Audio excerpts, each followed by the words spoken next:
Biden's weekend. That's the focus of tonight's angle. All right, the press hopes that the past few days will make you forget just how much money you've lost from Bidenflation, from the high food and gas prices, and forget how much of the country we've lost from the open border. And instead, the media want you to be impressed that Joe Biden could walk and talk with President Xi. He's the most effective foreign policy leader since Bush 41. He's managing conflicts extraordinarily. He's got a great team around him. This is a big deal. You know, two men spent a lot of time together, kind of went for a walk. Reminds me of Reagan and Reykjavik and Gorbachev. The most important thing accomplished was simply the two men spoke. They were in a room together, trying to reset relations. Were they watching the same summit as the rest of us? I'm embarrassed. I think it's CBS, but I can't remember who was CBS. I'm sorry. Is this on? Yes, it is.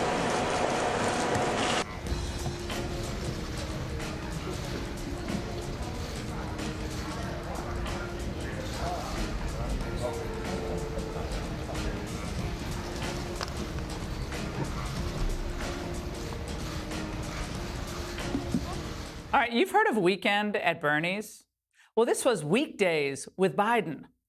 The man was totally muddled. And of course, his big donors, all those corporate titans like Tim Cook, prostrating themselves before their dear communist leader, they came across as clueless as Biden himself. Like many others in this room, I believe that a strong and prosperous China that supports and invests in the international system can be a force for good in the world. The U.S. business community strongly supports productive government-to-government dialogue and progress in the relationship. We firmly believe that continued economic growth in the United States and China is essential to global stability. Global stability? Now, where exactly has China been a force for global stability? Let me think. Taiwan, Ukraine, dealing with Hamas? This is just a bad joke at this point. The fact is, big business long ago stopped being about American jobs and American manufacturing. They claim to care about a lot of social justice issues, but that really only applies to when left-wing groups are criticizing the United States about things like race, like after the Floyd riots, or climate change all the time. This was the pro-China trade Wall Street Journal's take on the matter. Mr. Xi received a standing ovation for taking the stage before he said a word. And then the hollowness of Mr. Xi's remarks underscores how no one can claim they attended to learn more about the opaque intentions of the leader of the world's second largest economy. Ouch. Well, as for Biden's own Commerce Secretary, who I have to say is one of the dimmest bulbs in an already low wattage cabinet, well, she obviously thinks Biden's global appeal is going to help him for a national U.S. appeal in 2024. The world requires us to manage this relationship responsibly and to deliver on transnational challenges like climate change and global health that affect people around the world. Now, Republicans should just hope that Gina keeps speaking out, keeps making the case, because she is totally out of touch with the concerns of regular Americans. Oh, by the way, and speaking of concern, well, Biden's Secretary of State, look at Tony Blinken, because he seemed very concerned whenever Biden was left to speak on his own, move on his own during those days in San Francisco. Check out the look on his face when Biden answered a rather uncomfortable question. And Mr. President, after today, would you still refer to President Xi as a dictator? This is a term that you used earlier this year. Well, look, he is. I mean, he's a dictator in the sense that he is the guy who runs a country that is a communist country that is based on a form of government totally different than ours. And look at that facial expression as the press was being shooed out of the meeting room earlier that day.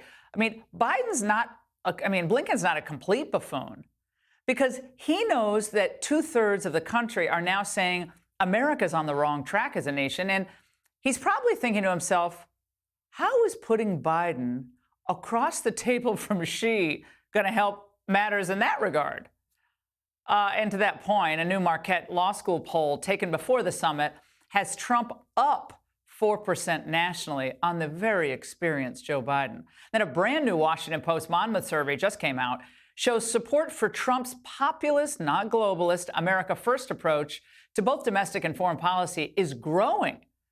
Because America, look, they look and they see what's happening around the world. The more money we spend, the worse things seem to get. They're souring on Biden's pet proxy war in Ukraine. 51% of New Hampshire GOP primary voters saying we should not keep sending military aid. And as for the most important issues, illegal immigration tops the list now, with 25% saying it's the most important, followed by inflation and rising prices at 20%, and then the Justice Department being used for political purposes at 10%. Well, nothing this week is going to change the public's overall view that Biden is just in over his head on the world stage. 46% said they trust Trump more in dealing with China, compared to only 34% who trust Biden more. The American people, I think, have caught on. They're looking around. They see the body language. They see it all. So they've caught on to Biden's globalist charade. And if anything, I think the summit is only going to solidify that position.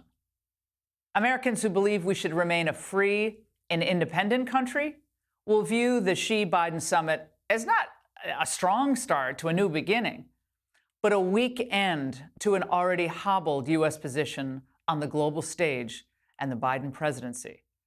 And that's The Angle. Hey, Sean Hannity here. Hey, click here to subscribe to Fox News YouTube page and catch our hottest interviews and most compelling analysis. You will not get it anywhere else.